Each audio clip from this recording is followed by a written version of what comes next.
It's not a question of whether we can afford, it's a question, can we afford not to invest in our customer services? Those of you who know me, which is very many of you, you know I'm extremely outspoken and straightforward when it comes to customer service. Do we get it right all the time? No, we do not, but we strive not to make the same mistakes all the time. So let's go a little bit back here and say, you remember when people said, oh, they're terrible staff. There is no such thing as terrible staff. There is an awful lot of bad management around in this world. And I'll be the first one to say this. You know, we have to take stock and look in the mirror, say, what are we actually doing for our staff to be able to provide the service which we want them to provide?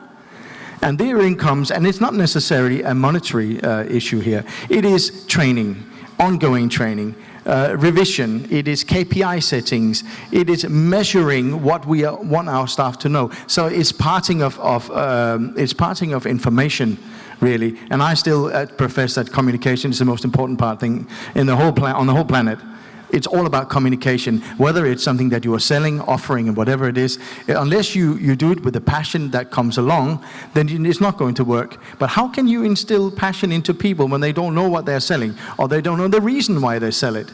So we then go back to the fact that we talked about before. If we don't instill that passion, or recruit the people with the correct passion, and then ensure that we ensure they are taught what it is they're going to sell. And I've been an expat for 37 years, I think it is now, on 4 different continents. And I am an extremely proud guest in your country. And I'm not saying that for the sake of saying it, but I am. And I have tremendous friends and success here in Ghana. You have a young generation who is so keen to do well.